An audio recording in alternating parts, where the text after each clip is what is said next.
Olá, criaturas da noite!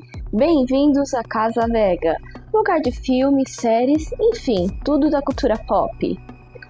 Que os monstros estão presentes no imaginário desde os primórdios da humanidade, todo mundo já sabe, sendo adaptados para várias mídias, livros, filmes, quadrinhos, jogos. Mas um deles é o favorito, o vampiro. E um deles começou praticamente tudo que conhecemos de vampiro hoje em dia na cultura pop, o Nosferatu. E finalmente teremos um remake do Robert Eggers vindo aí. Então vamos conhecer um pouco da história desse clássico e algumas curiosidades. Fique até o final, porque as curiosidades da época que foi lançado o filme vou colocar somente no final, tá bom? E elas são bem legais. Então, criaturas da noite, bebam alguma coisa, se esconda do sol e vem comigo conhecer um pouco dessa história. Já se despediu da luz do dia?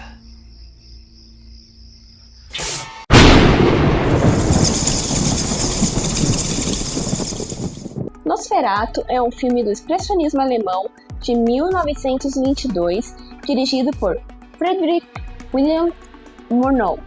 Ele é o primeiro filme de vampiro, porém não é o primeiro filme a adaptar um monstro para a cultura pop. Em 1910 tivemos uma adaptação de Frankenstein, de J. Searle Dowling. O filme tem como um aspecto mais marcante o seu visual, já que ele é do expressionismo alemão, como eu falei anteriormente. Sendo assim, é um filme que distancia um pouco da realidade, distorcendo um pouco os personagens e cenário, através da maquiagem, fotografia e outros recursos, além de sombras muito bem marcadas e um visual icônico do Nosferatu, trazendo uma base de filmes de terror e noir, inspirando diretores e cineastas até os dias de hoje. Então esse filme ele é uma extrema importância para a história do cinema, principalmente de terror. Na história, Hitler, Gustav von Wangenheim, esse nome que eu vou colocar aqui, agente imobiliário, viaja até os Montes Cárpatos para vender um castelo no Mar Báltico, cujo proprietário é o excêntrico conde Graf Orlok, interpretado pelo Max Schreck.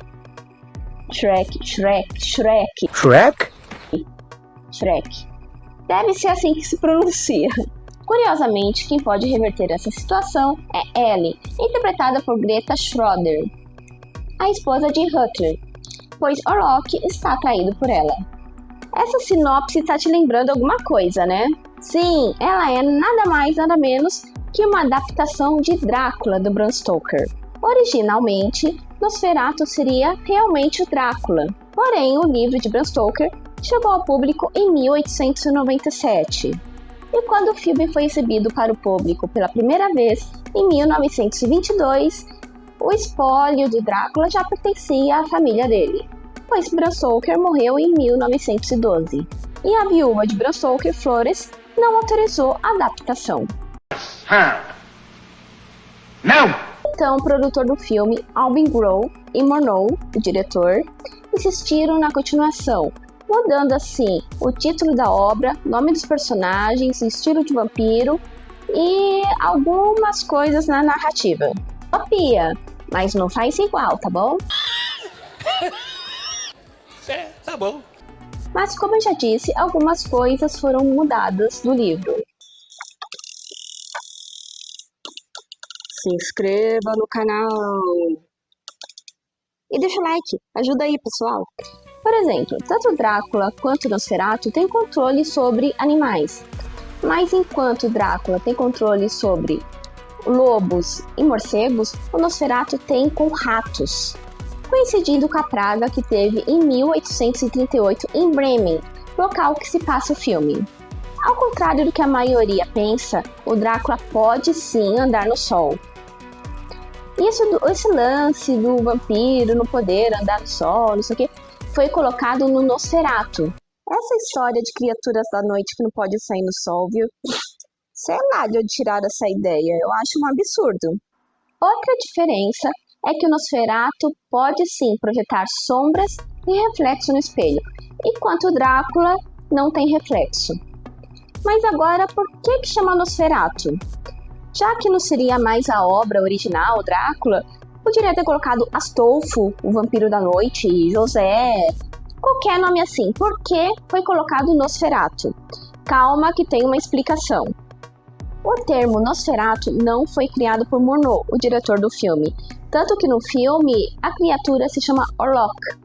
Foi usada essa palavra para definir a espécie do vampiro, porque Nosferatu é uma palavra derivada de outra do eslavo antigo Nosferatu, extraída do grego Nosophoros, que significa portador de praga. Isso faz todo sentido, porque na sociedade antigamente, os vampiros eram associados à disseminação de doenças como a tuberculose, que as causas na época ainda eram desconhecidas, e eles começaram a associar essa disseminação com a mordida.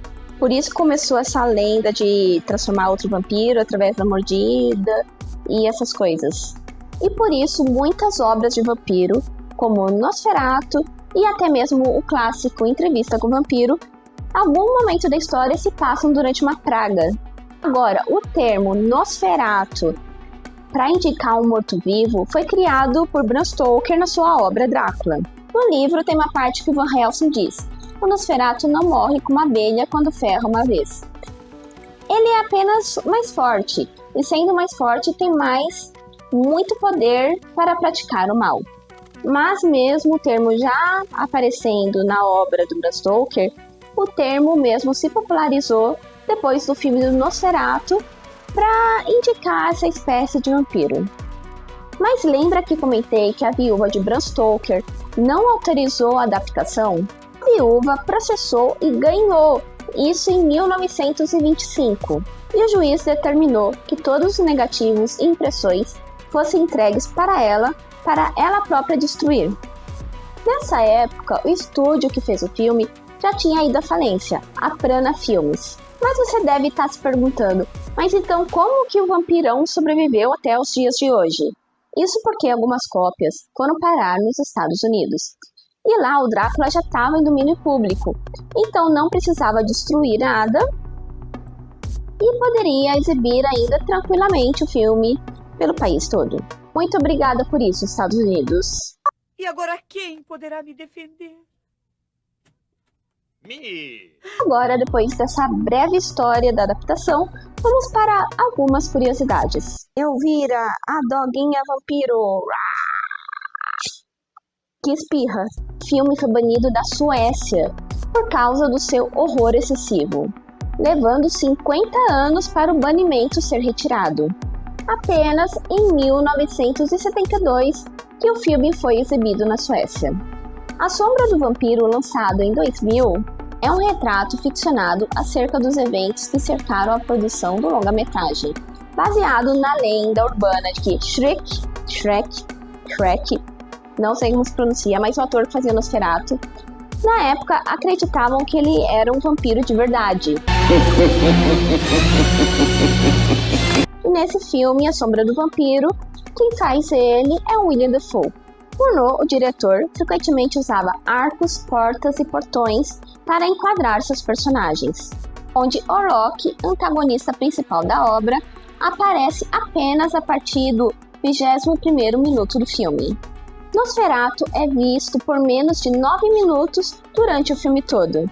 Muitas cenas filmadas com o Orlok foram filmadas durante o dia, e como era um filme preto e branco, isso ficou muito perceptível. Isso foi corrigido quando versões oficiais do filme foram pintadas de azul para aparecer à noite. Nosferatu já ganhou um remake chamado Nosferatu, o Vampiro da Noite, de 1978. O vampiro, além de criar características usadas até hoje, como não poder sair no sol, também caracterizou uma espécie de vampiro, o vampiro feio, que foi adaptado em várias obras da cultura pop, como, por exemplo, o clã Nosferatu do RPG Vampira Máscara, o Barão Afanás da série What We Do in the Shadows e a espécie de vampiro que aparece no Blade 2. O personagem ficou tão popular que aparece até em desenhos como Bob Esponja. Então, por hoje é só, criaturas da noite.